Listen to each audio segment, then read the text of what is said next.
Hello, friends, and welcome to the Friendors podcast, a podcast by wedding vendors for wedding vendors. I'm your host, Shawn Miller, owner and founder of Young, Hip, and Married and Professional Wedding Officiant. Each week, I interview my friends from the wedding industry, and we talk about life as a wedding vendor, how they got started, challenges they faced along the way. If you're a vendor, you know, we got to throw in a few chaotic stories. Thanks so much for being here, and let's dive into the episode.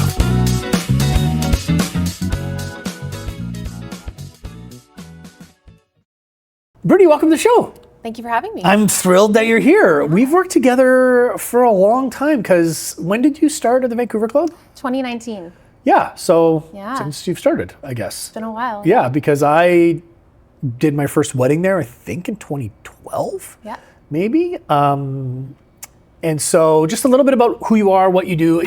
I'm really excited to have you on because most of the guests that I've had on the show either run their own business within the wedding industry or are starting a business within the wedding industry, but you are actually employed by the Vancouver Club. Yes. So just tell us a little bit about what you do at the club. Of course, I am the director of catering at the Vancouver Club. Yeah. Slightly misleading title because I don't just do food and beverage. Yeah, you do a lot more than that. We do a lot Yeah. more. I mean, we of course partner with some incredible planning partners in Yeah. the city, but we handle a lot of planning on site as well. Oh, yeah. So we manage the creation of menus, pairing of the wines, and we also deal with kind of building out the timelines and floor plans for our couples. We handle everything from initial inquiry all the way until the wedding day itself. Right. You're kind of like the queen bee when it comes to private events. I don't know if I would say that, but Come thank you. on. That's like they would email you. You're the one that's in charge, right? You seem to always be there. Yes. When I'm there. Yes.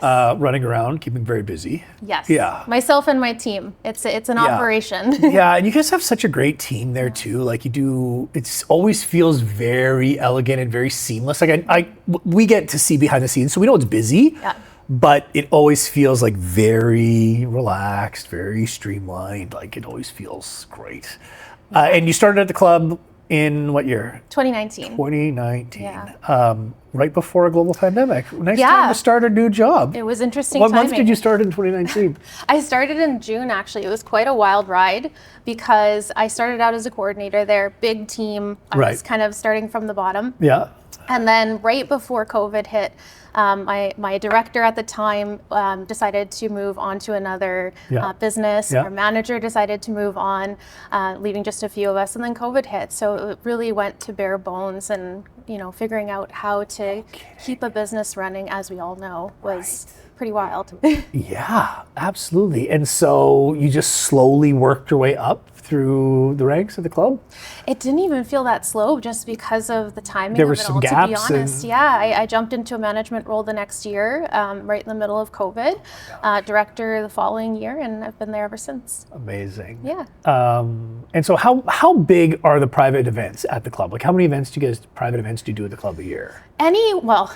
Oh my goodness. I would say, if you count, a small meeting as a Right. private event, which we Right. do, we actually do somewhere around 1,500 events in a year. What? Yeah. No. Yeah. So we're quite a busy operation. I had no idea. Yeah.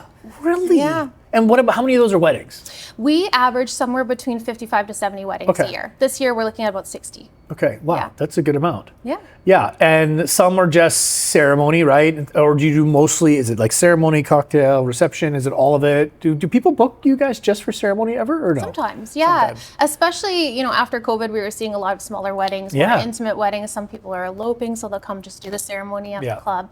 But we're kind of getting back to that stride of having bigger, all-inclusive weddings where everything's on site. Oh, man, I've done some amazing weddings at that club. Yeah. Were you around for, I think their names were Liz and Liza?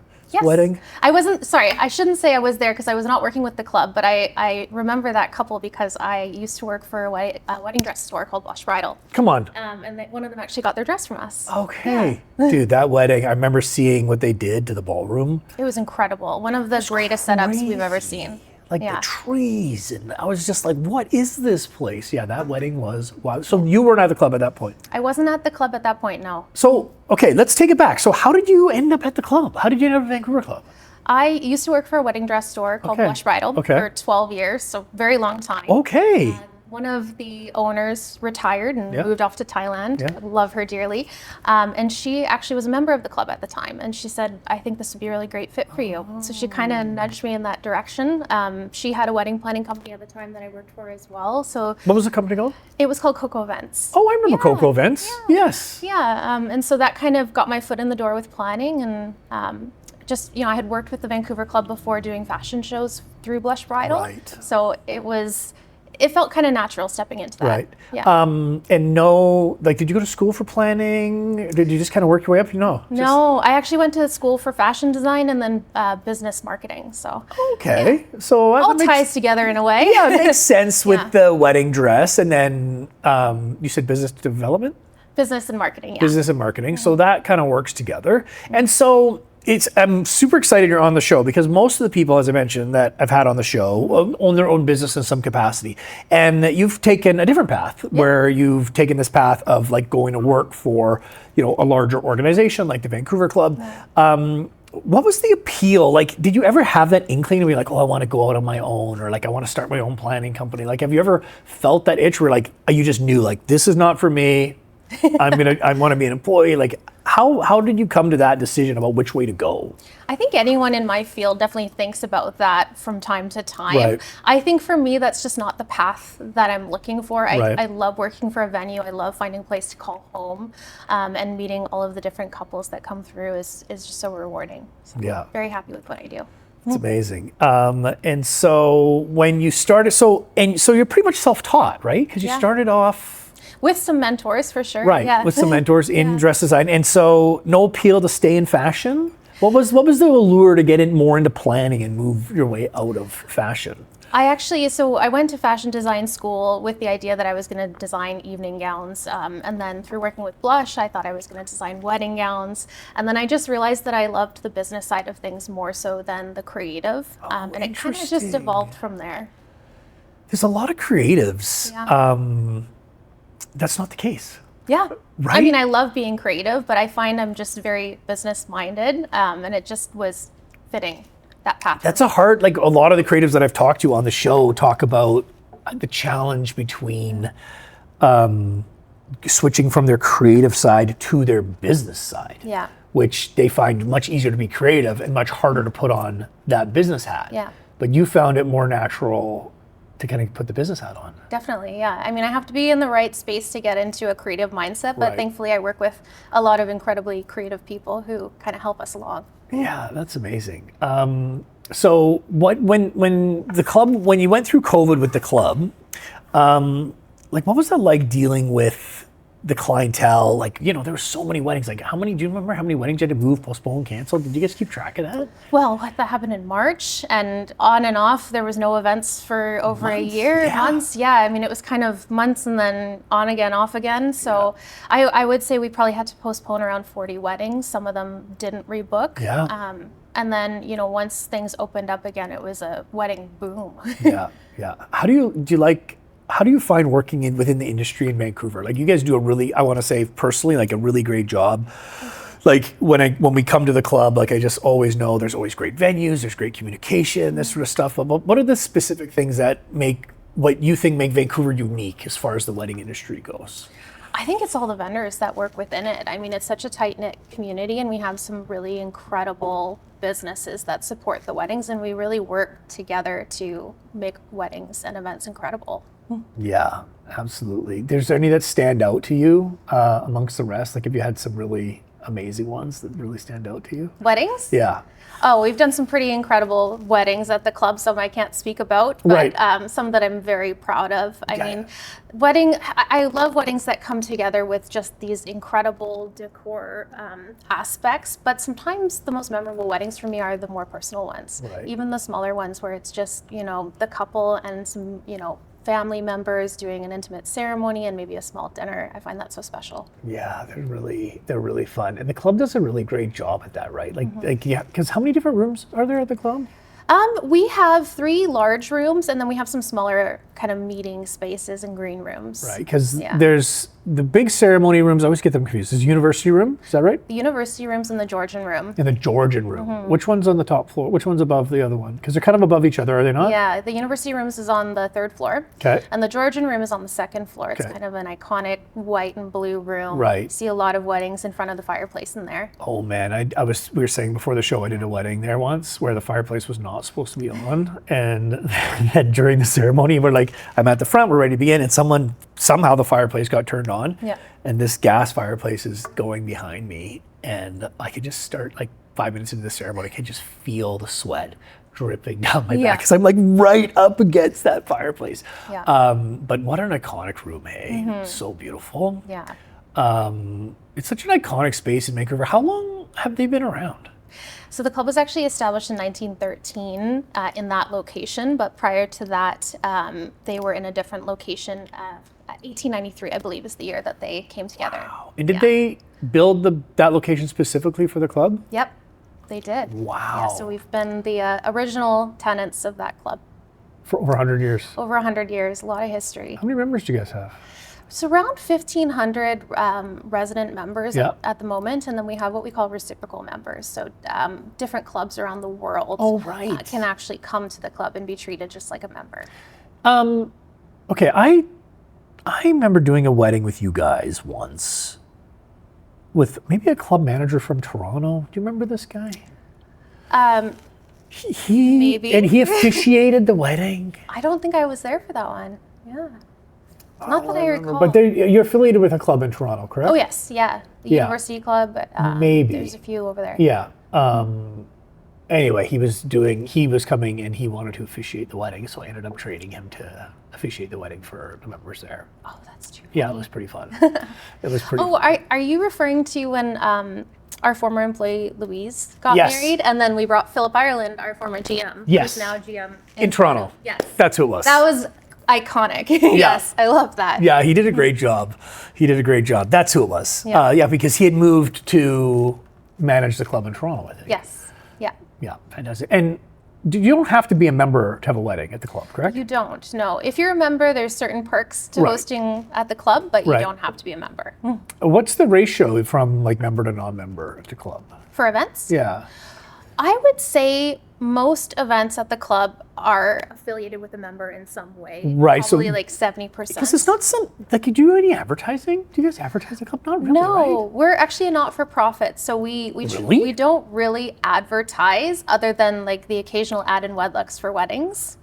I had no idea. Yeah. You're not for profit. So is it owned by the members? That's correct, yeah. A board? Yeah. Yeah, I don't understand the difference. I don't between a charity and a tell you not-for-profit either, but I didn't know this. Yeah, because I don't often see ads for the club, but I think it's not a venue that a lot of people think of. Yeah. Right? People probably know, they've probably walked past it dozens of times and be like, oh, what's this building right here? But it's not one that people typically think of. But as you mentioned, when people get married there, maybe they have a friend who's a member, or maybe someone got married there and suggested it to them, or something along those lines, right? I would say a lot of our business of our weddings come from word of mouth or from fellow vendors who vouch for us, which we so appreciate. Right. But the club from the outside is very unassuming. You would never know how big it actually is on the inside. No, and how beautiful it is. Right? I think if you're looking for that old, I don't know, how would you describe it? How would you describe, it's kind of...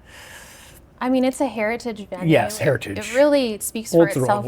Old world, yeah. Old definitely. world, that's better, not old. Yeah. I mean, being a heritage building, we definitely try to preserve that charm.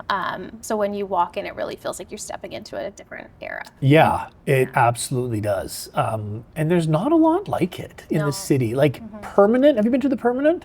I have, yeah. Yeah, it has that kind of same vibe, right? The Permanent's the old bank with that huge safe, but when you walk in, it has that real heritage feel. But again, super unassuming venue. Definitely. Right? And then as far as heritage, Vancouver, Cecil Green a little bit, or Highcroft Manor, right? But as far as downtown, maybe Fairmont, Vancouver, right? Another heritage. They've got to be probably built similar time. Early 1900s? I think so, yeah. Around similar timing. But it really has a lot of it's really quite a unique place to get married. It is. if people are looking, so when people are looking for the venue, like always, when people ask me sometimes people approach us to officiate for them. Yeah. And they don't have a date or time or a venue. And I'm like, okay, you got to book your date, time, or venue first. So I often say to my couples, like, what do you want your wedding to feel like? Because I think a lot of times when people are booking weddings, a lot of it's about how things look. Yeah. And I always ask them, like, okay, what do you want your wedding to feel like? And because if they say I want something like elegant and romantic and prestigious versus if I want something like lighthearted and authentic. Yeah. Like those are very different things you want from your wedding. And a lot of times if people tell me kind of what they're looking for, I would recommend a venue to them. What type of people are looking for the Vancouver Club? What do you find as a commonality in like the couples that are booking there? What are they looking for specifically? I think the couples that come to the club are looking for something very, intimate and special. We're really known for our service, our style of food service. Yes, absolutely. I think that's something that is celebrated quite a bit. Yeah. Not a lot can do it the way we do, so I'm very proud of that. But just in terms of the venue and the way it feels, I think it's very just intimate, historic. It's like telling a story when you walk in the door. Yeah, and I like that word, like old world. Yeah. Like, you've done a great job. It's not modern, right? No. It's like the opposite of modern, but old's the wrong word. I want to call it old, but it's like, and rich in the sense of like robust, right? Yeah. Like just, the wood and the carpet and the ceilings and the decor. Like it's a fantastic space. How big is the team that you manage? Well, directly within the catering team, we have 5 people. Okay. But we work with a large banquet team of around, I probably couldn't tell you the exact number, but I think it's somewhere around 50 people. The entire Vancouver Club is about 125 employees. Really? Yeah. That's incredible. And on a given wedding, like how many are working? Depends on the size of the wedding, but we really care a great deal about the service that we provide to our weddings. So we try to make sure that there's a lot of help when it comes to service. Bartenders, captains, kitchen. I would say What's your average. Captain? A captain is someone who's in charge of the service. So they direct all the staff. They're the go-to. I've never heard that before. Truly, honestly, on the event day, they're more important than I am because they step in and they take care of everything. Right. Myself and my team, we're the planners. We put all of the details into place, but they're the ones who execute. Right. Yeah. When we went to the dinner there last year, when they, what do they call a silver thing they put over? Cloche. What do they call It's a cloche. It's called a cloche? Yeah. How do you spell that? CLOCHE. Okay. Yeah. A cloche. Cloche. And they pull them all off at the same time. Yeah. Like I was like, I've never experienced this before. I was like, but that really is the type of service you guys provide, right? Yeah. It's just like, it's kind of like a next level type service. That's right. Yeah. And we do what's called a synchronized service, which you don't see out No. there. I'm not sure if anyone does it out there the way we do it. You explain it to us. So what's synchronized service? So let's say you have a table of guests. Yeah. Let's call it 10 people at the table. When we're serving your dinner, we'll make it so that all of your plates are dropped at once. Yes. And it's all in synchronicity. It's very cool to see. A lot of people have never experienced that No, type of dining first time for before. me. Yeah. Yeah. So I find it's always very impressive. People love it. Yeah. And do people tend to do like plated service at the club? I would say it's more common. When I first started, I was seeing a lot of buffets, and I still do, but I think maybe it's just what we're known for. Right. We get a lot of plated meals. Yeah, the food is incredible. Yeah. Because you brought in a new chef not that long ago? We did, yes. Yeah, Jerome Norton. Yeah. He's phenomenal. Yeah, was he from Europe? Where's he from? He's from South Africa. South Africa. Yes. And how long has he been with you guys? He's been with us a little over a year, and fun fact, his wife, Natasha, is actually our executive pastry chef. Come so it's on. a family-run No culinary way. team. Yes. Amazing. How did they find you, or how did you find them? Well, they both kind of work through the hotel circuits. So I think naturally we found them, I believe. Right. And then they came in and put their stamp on things, but they've been doing a phenomenal job. Yeah, the food was unbelievable. Yeah. Like really, really tasty. I'm glad you liked it. Yeah, no, it was incredible. It was a lot of fun. Did you ever think your line of work would take you to where it's brought you? I don't think I could have ever guessed when I was starting out that this is where I would end up. But, I think everything happens for a reason. And, these kind of little steps we've taken throughout the last 6 years, it feels right now. Yeah. For someone who does what you do, so a lot of things we talk about on this show, we talk about people like how they got started and what they're passionate about and, how they ended up where they are, and maybe there's someone watching who's working at a bridal shop or who's like an assistant for a catering company and they're like, yeah, I kind of want to move my way, up the ranks, or I don't really want to run my own business, but I love the wedding industry. Because that's the thing, like I think a lot of people think they have to come into the wedding industry, meaning like they have to start their own company and they got to quit their job and they got to do this sort of thing. And you've taken like just kind of a different approach. Like you went to school for fashion and marketing and, worked at a bridal boutique. How did you get your job at the bridal boutique anyway? It was actually one of my first jobs. I kind of did a lot of retail gigs when I was first starting to work. Like at the Gap and that sort of thing? Yeah, kind of. Yeah, like Guess and Jacob Connection. Oh, yeah. But going into college, it was my mom, I think she saw an ad in like the North Shore News. And I was like, you should work here. So where was the shop? It was in West Vancouver at the time. It was owned by a lovely lady named Lorna. So she ran the operation, I want to say for about six or 7 years while I was there. And then she retired and Monty took over. And we moved into Yaletown, her and Eva, they ran it together. So we did another 6 years in Yaletown and the rest was history. Okay, so your mom helped you get the job. Yeah.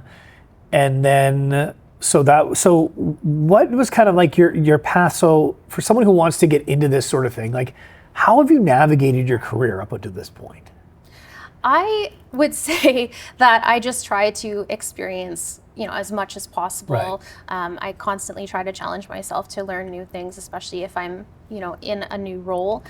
Coming into the club in particular, I really wanted to dive in and focus on the weddings because that was where I come from. That's definitely where I'm passionate. And it's been really fun kind of learning how to put together weddings and working with the people, right? I think, for someone getting into this role or someone aspiring to, it's important that you really listen to people, right? They have a story to tell. And I find with weddings especially, they're all so unique. And when you hear about the history of the couple, what they've experienced and what the day means to them, you can really create something pretty unique and memorable for them. It's a great point. I was talking to Rob Hamilton in season 1 about side 1 about music. And he had this clip where he was saying like, you don't want a cool wedding. And, I would be curious to get your take on this in the sense of like a lot of couples they say they want this one thing. Like we want only this type of music played. And Rob was even saying in the clip, he's like, it's not music that I dislike. Like it's music that I love, but I'm like, you actually don't want that, because he knows that it's going to tank your dance floor if you want this cool wedding. And in your position, like how do you navigate that with couples? Because I love what you're talking about listening to their story and finding out what they really want and, trying to bring their vision to life. But sometimes this happens to me when I just create a ceremony. People are like, we want this and we want this and we want this. And I get the list of everything I want. I'm like, listen, you don't want a 50-minute ceremony. Like you don't, trust me on this one. And you almost have to like educate them and like you have to give them they think they want one thing, but you also have to listen to be like, actually, it sounds like we kind of direct you over this way because this is, I think, what you really want. But they have this idea in their head about what they want. Do you experience that at all in your planning process? Absolutely, yeah. I mean, and I think, having worked in this role for a while now, I come from a decent amount of experience. So if someone is proposing something that maybe doesn't sound like it's going to work out perfectly, I usually will just kind of explain to them the outcomes that I can predict based on my experience, and usually we'll find common ground and still find a way to make them happy, right? I think with weddings especially, it's the one day in your life that you can make all about you. Right. And the worst thing for me is when people try to please others on their wedding day. My mom wants this band, or, we have to do these flowers. It's really the only time that you get to say, no, this is what I want. And this is what I want to show all of the people that I love. Right, man, those family dynamics are interesting though, aren't they? Yes, definitely. Yeah. Have you learned any tips for dealing with challenging family members? I find the ones that are the most challenging are the ones that just want to be heard, right? So I find just lending an ear and chatting with them and hearing about, why is it that you want this? What's important about it to you? That'll usually do the trick. Yeah. Happens to me sometimes during rehearsals. Yeah, I can imagine. Right? Like we've done rehearsals together where, we've planned out like a certain way of doing things, whether that be like maybe the bride doesn't want to be given away. Yep. She's like, my dad's walking me down, but do not ask who gives the bride to be married today. Right. Very specific instructions. And so we're walking through the rehearsal and we get to the front and then, the mom or the dad is like, okay, when do you ask who gives the bride away? And I'm like, oh, we're actually not doing that. What do you mean you're not doing that? And then they all of a sudden, and it's like, it's a challenging piece. And sometimes, that individual is maybe overpowering of the bride or the groom, right? They have their own interesting dynamic relationship. And oftentimes they let me know, they're like, listen, my mom or my dad are going to be a little bit hard in this situation. And those are tricky ones to navigate. Yeah. Right? Because ultimately I work for the couple. But then, you have these strong opinions, or maybe someone who's paying for the wedding, right? Who wants to do things a certain way. I like what you said about they want to be heard. And most of the time for me, what I'll do is I'll say, okay, that's a great suggestion. Totally understand that's the way things are normally done. We've worked on this, so we're going to practice it this way, just what we've practiced, and then after we can have a little chat about if we want to change it or not. And normally that does ease the tension a little bit. But do you deal with situations like that, or like you normally just dealing with the couple when they're planning the wedding, or is there family involved? Right? Not always. Sometimes parents are heavily involved, or other family members. Sometimes it's the best friend or the sister. Right. And quite often they just they're protective and they want to make sure that the person they love is getting what they want, right? And maybe they have an idea in their head of what they think they want. Those are challenging situations to have. Definitely. And so when a couple comes in, and books at the club, are most people working with a planner? Like, do most people have their vendors lined up? Like, how do you guys operate? So someone brings a request to you guys. Where do you take it from there? So typically the venue is one of the first things that are booked. I believe it's venue, photographer, planner. Those are the things when people come to us, we're like, we need a venue, time and a date. Yeah. Like before we can do anything. Yeah. And we've actually, just in the last year, made it a requirement that everyone that comes to the club for a wedding has a planner, provided it's a larger scale wedding. If it's just an intimate, 10 person, that's their prerogative. But I think it's so important to have a planner in place. I don't think... So you've made it a requirement. We'd have, yeah. And it just really streamlines things. It makes it so that there's someone looking out for the couple, their family, making sure everything's on track, because although we as venue coordinators, we do manage some of the logistics, we can't handle it all. No. Planners are godsends in that sense. Whose idea was that? It's actually an industry, what do you call it? It's something that I've heard coming up in the industry. Really? I do kind of meetups with other vendors on occasion and just talk about, okay, what's working for you, what's new. And this is something that we heard about that a lot of the venues were implementing, and it just makes sense. I've not heard of this before. Yeah. But I can imagine for you, like, it makes a lot of sense. It does, yeah. It makes, especially at a venue like yours, and you're like, especially when people have like their sister-in-law. She's like, oh, my sister-in-law is coordinating my wedding for me. Like, okay, Yeah, and sometimes they are very organized and wonderful, but not always, right? Not everyone's experienced a wedding before and knows naturally all the steps that have to come up, all of the people you have to wrangle to make a ceremony happen. You can only imagine, I'm sure. Yeah, absolutely. I sometimes often feel like the planner, when they don't have a planner and there's a big wedding party and maybe there's not a venue coordinator, like this happens sometimes, and I get to the rehearsal, you're like, okay, I'm like, okay, I guess I'm running the rehearsal. Okay, here we go. Okay, friends, here's what's happening, and then you have to kind of take charge. Is there a big pushback on that? Not so far. I think people they understand overall. I haven't really had anyone who completely disagrees with it. Right. Yeah. Yeah, no, I think it's a smart option. And are most couples that are, I would imagine maybe though, like with the tier of your venue, right? Like I would imagine that most people that are having weddings with you are probably working with a planner of some kind already. I would say so. Unless you're mentioning like it's a small intimate wedding, right?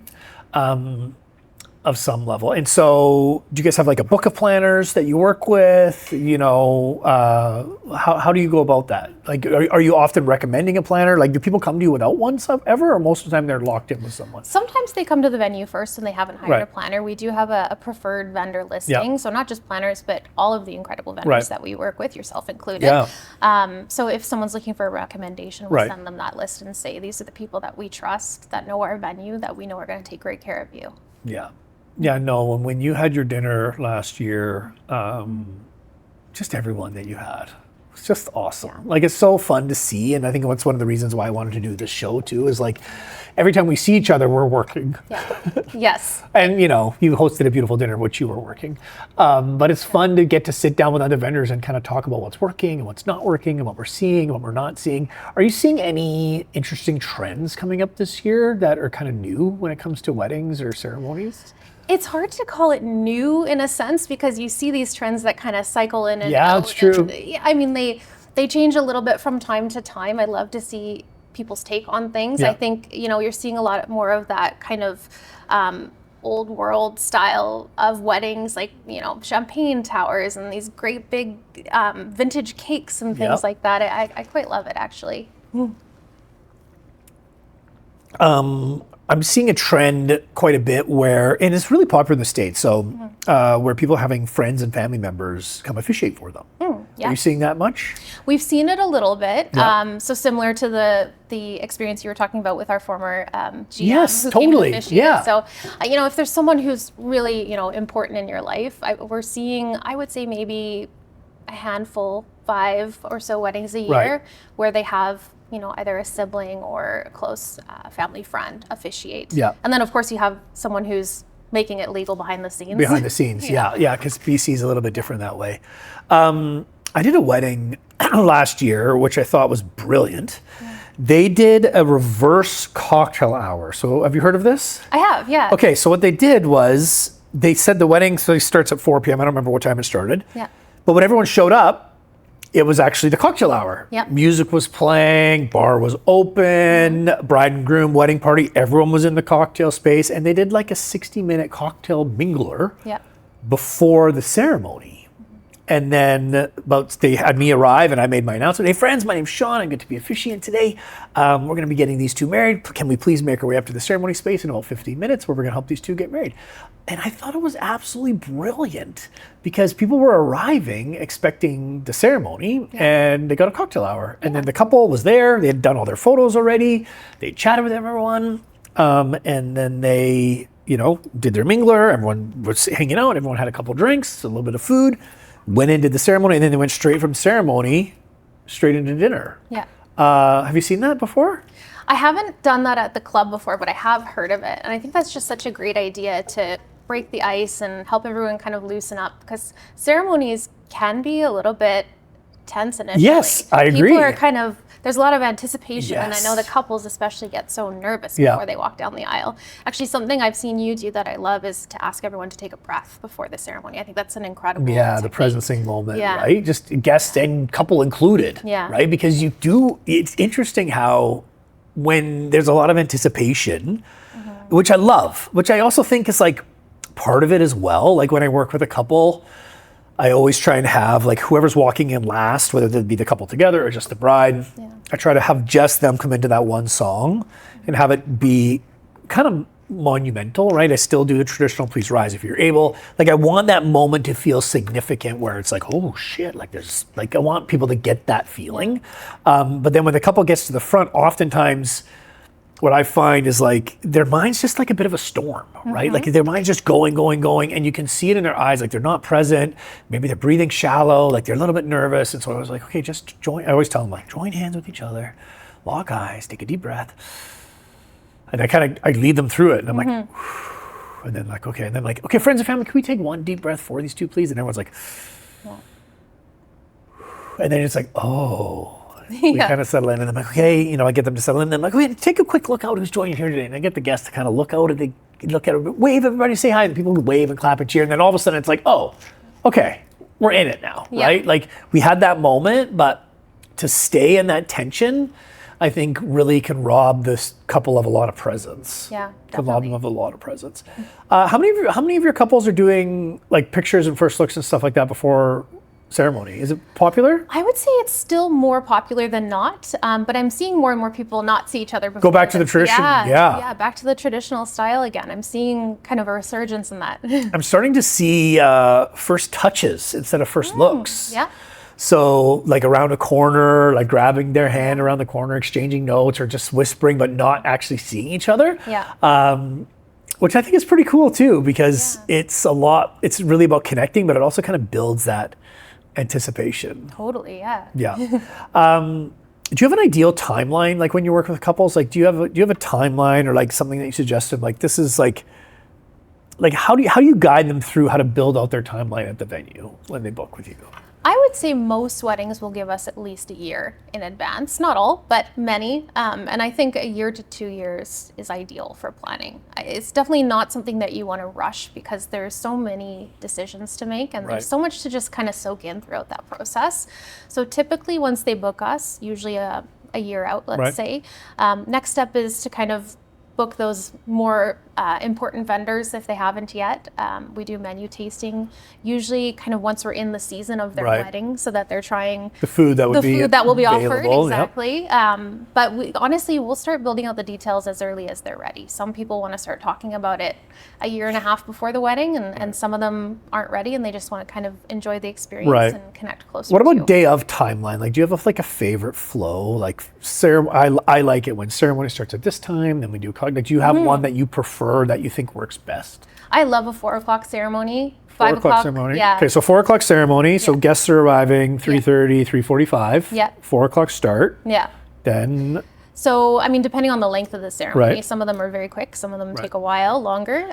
But, you know, let's say the ceremony's starting. What's your ideal timing for ceremony? Sweet spot timing for ceremony? I think half an hour is good. I think half an hour tops. Yeah, I think that's good. No one wants to hear me talk for more than 30 minutes. Yeah. It feels long even to me. Like when people put a lot of shit in their ceremony and it's like 40, 45 minutes, I'm like, guys, like, I'm good at talking. Yeah. I could hold people's attention. I'm like, I'm gonna get bored. Like I'm gonna get, so I'm in agreement. I'm like 25 to 30, like, that's including the walking in, the walking out, the signing, the vows, includes all of it. I'm like, I don't really want it to be 35. It's gotta be 30, 25, 30 is like, sweet for me.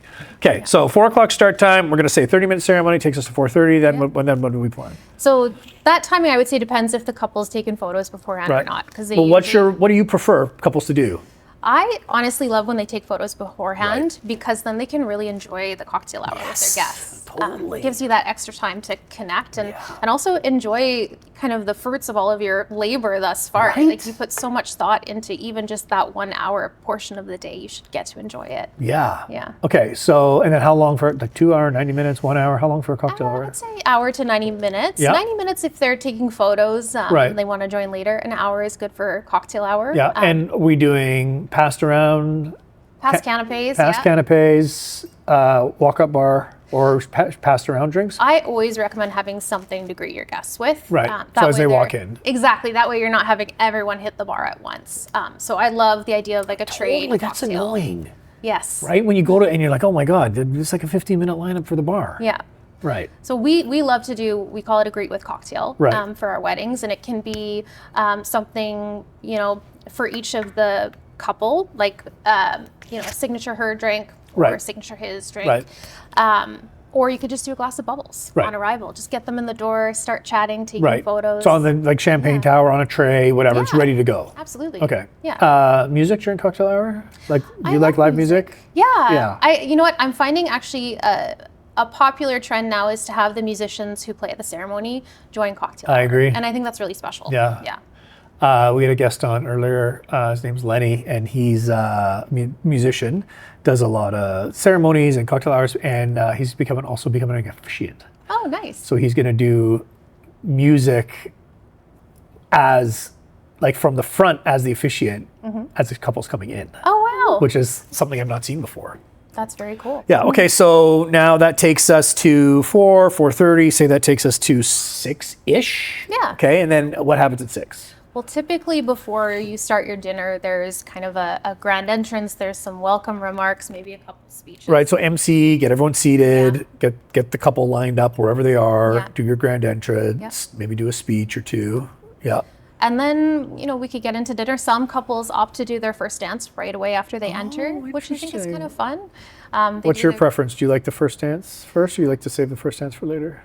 I don't think I have a preference. I think they're both pretty great. Yeah. I mean, not everyone's expecting a first dance when you first walk in the door. So I find that can be pretty impactful. Right. But it's nice also to give the couple a moment to, get some food in their bellies, Right. enjoy the night a little bit, and then get back to it.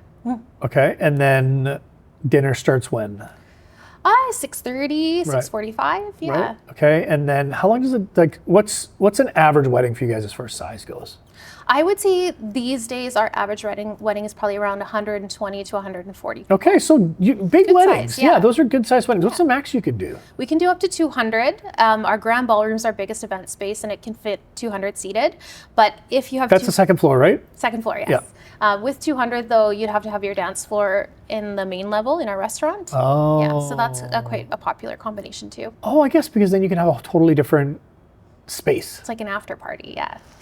Oh, that's kind of cool. I've done a few weddings like that. I did one at the art gallery, Vancouver Art Gallery once, where they had like the ceremony space, the cocktail reception space, they had the dinner space, and then they had like a nightclub space. They had like 4 different spaces in this one venue. Is that popular? It's definitely becoming more popular. Right. Like people like to break out the experiences. Sometimes, you'll have your dinner and then you'll lose some of the older crowd. They don't necessarily stay all night. So it's nice to have a different activation that your guests can go to. Yeah, and then brides changing dresses and the whole deal. How long does dinner service last? Depends on how many courses, but I would say the average dinner service is an hour and a half to 2 hours. Wow, so fairly long. Yeah. And when you're serving, I guess you're just serving table by table, right? Table service? Yeah. And then that just is a coordination that's where the kitchen makes their magic happen. Yes. Yeah, It's quite a dance to get all of those tables served within a timely manner, but I think the team does it very well. Okay, so that takes you till like 8-ish, 8 o'clock-ish. What happens after dinner service? Usually that's when you would have maybe the first dance, cake cutting. Right. Sometimes one goes first, sometimes it's the other way around, and then move into the party. The dance. And are you seeing more couples do DJ or live music? I'm seeing more DJs recently, but I do love when someone brings in a band. I think that's pretty impactful. Awesome. And you guys can handle a band, yeah? Oh yeah, definitely. Yeah. The band is a blast. Yeah. It's so much fun. We have some great bands in the city. We sure do. Yeah. We got great musicians in Vancouver. Definitely. I want to go to a wedding. I want to be. I want to be a guest at a wedding so bad. And you know what? In all fairness, my couples do invite me often to stay, and I never stay. Yeah. I just feels like I don't know. I guess you're not staying. Like you're staying, but you're working. Yeah. Right? I tend to kind of stick around until all of the schedule moments are done, and then I part ways, let them have their fun. Like, did they ever offer you a drink and invite you to stay? Oh yeah. I mean, you work so closely with them right? for so long. You really develop a bond with these people. Right. And, I think that it's quite natural to want to have a little toast after all of that. Right. I never do stay. I think if I stayed at every weddings, I'd probably be an alcoholic, a lot bigger than I am, right? So many weddings and so much great food. But all in all, it's a pretty fun industry, Yes, definitely. It's a really fun industry. And you got married you got married in Kelowna? Got married in Kelowna, yeah. But you weren't at the club at that point. I wasn't at the club at that time. I was at the bridal shop. At the bridal shop, yeah. When I got married, what year did I get married? 2004. Long time ago, and I didn't have much say over our wedding. I'd do things a lot differently if I did them again now. Where did you get married? I got married in Muskoka. Oh, nice. Yeah. Are you familiar with Ontario at all? Muskoka? Somewhat. Yeah, somewhat. Yeah. So cottage country. Yeah. So my in-laws, my family on my wife's side, they owned a resort, like a lakefront cottage resort, and they had just actually sold it. And so ours was like the last family event at the resort, which was pretty nice. It was great though, but my wedding's like a blur. Like, do you remember much about your wedding? I don't remember much about the beginning of my wedding, but it was one of the funnest days of my whole life. My husband and I say this all the time. We had a blast at our wedding. Right. This is actually a great topic of conversation. So when I think about my wedding, like I always tell my couples, like your wedding day is going to be one of the fastest days of your life. And when I think back on my wedding, like I can remember pieces of it. Now, granted, it was 21 years ago. But I remember when it was over being like, it's over? It's over? Like all of these months, that's it. It's like, it went by like so fast. Yeah. Would you give advice? Like what type of advice do you give to your couples? Like do you have just like kind of nugget piece of advice that you pass on to them as they are working with you that you've just learned or seen from your years in the industry? Like, what do you tell your couples? I would say one of the common things that I'll say to my couples is to just really soak it in and try to take a breath, enjoy the day. Just like you said, it does go by really fast. So you really just have to soak it in. You've put so much time and effort into planning it for so long. You've got to really enjoy, like I said, the fruits of your labor. Yeah. I always tell my couples, like, it's going to be one of the fastest days of your life. Like, just really enjoy it. I always give them an analogy. I'm like, before the ceremony begins or when we're at the rehearsal, I'm like, okay, the roller coaster is, you're on the roller coaster, the lap bar is down, you're going up. It's not stopping. Right? And, you can go up a roller coaster and be like, oh shit, like you can get really nervous. And, like, I don't know if you've been on a really big roller coaster, but, they get that feeling of like, what am I doing? This is terrifying. But I'm like, you really just got to put your hands up and be like, I'm going to enjoy it. And the couples I find that lean into that energy around, like the boutonnieres don't show up or grandma's late or whatever. The couples that freak out about that stuff and like really try to hang on, like it could really rob them of that moment. And I just tell them, getting married is an adventure. Having a wedding is an adventure. Nothing goes wrong on an adventure. It's all meant to be. That's right. And if we can embrace that energy, then you're going to enjoy yourself so much more. Yeah. Right? Than if you try and micromanage everything. Totally. And that's the biggest piece of advice I give to my couples. Like you've done all the hard stuff, you've done all the planning to this stage. Now it's your turn to just enjoy it. Yeah. Well, and the thing is, and I say this to couples as well, especially if I have the opportunity to talk to them right before they walk down the aisle, is that no one else knows what the day is supposed to look like. No. You're the only one who knows intimately all of, every aspect of the day. Everyone else is just walking into this beautiful room going, wow, this is incredible. Yeah. So just enjoy yourselves. Yeah. I often tell my couples too, like immediately after the ceremony, I'm always like, take 15 minutes. Yeah. Just take that breather together. Lock a door, have a glass of champagne, have a little bit to eat, but like just be like, holy shit, we're married. Yeah. Right? Just take that 15 minutes because it might be the only 15 minutes you get all day together. Like you might get ready together, but there's always people around. There's photographers around, there's videographers, there's hair and makeup, there's all this sort of shit going on. And then maybe if you're not see each other before the ceremony, then you see each other that first time, and then you get whisked from the ceremony to photos and it's like boom, boom, you're not alone ever, right? And it just seems to make the most sense. Like take 15 minutes post ceremony, just be together, hold each other's hands, breathe, enjoy that moment. Of the just being newly married, and then compose yourself, and then go on and have the time of your life. Yeah, it's so important. Right? Yeah, it's really important. Is there one thing in particular that you love specifically about weddings, about doing weddings? Because I know you love it a lot. When I see you, like I just, as much as this is your job, I can also tell from working with you for many years, like it's something that you're really good at, but it's something that you also really love. Yeah, I do. And I think I said this to you before, but I love to hear everyone's story. And it's not even necessarily about the wedding day, but you spend so much time with your couples. You sit through tours and menu tastings, rehearsals, so you get to learn a lot about their families, where they come from, how they were brought together, and it's that story that's so special to me.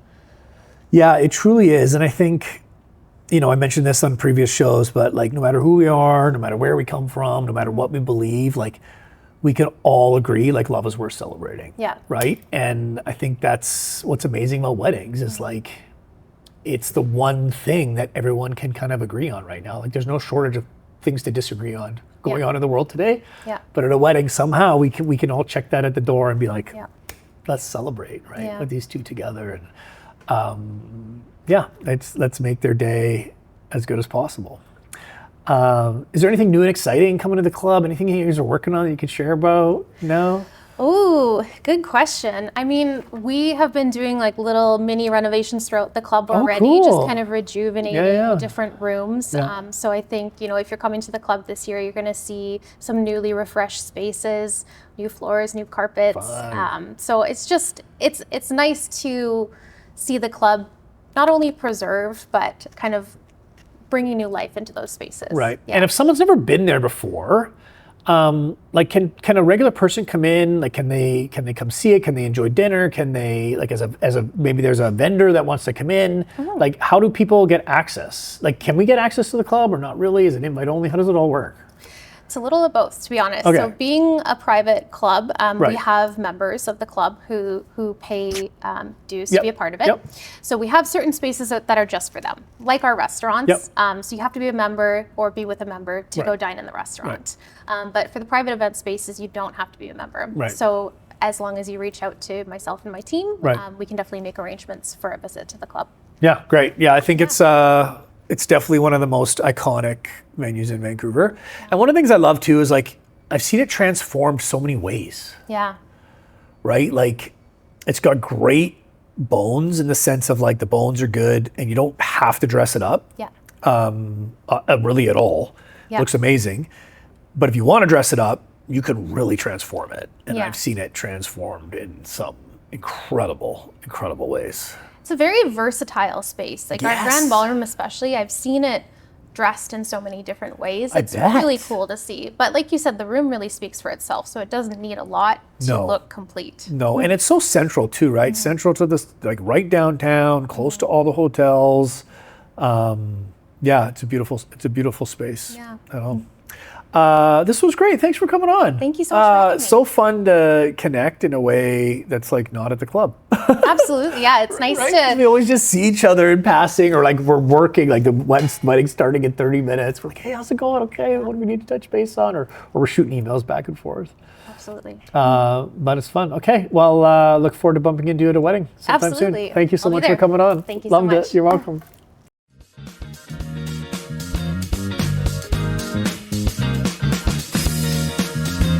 Thanks so much for listening to the Friendors podcast, the podcast by wedding vendors for wedding vendors. I'm your host, Shawn Miller, signing off.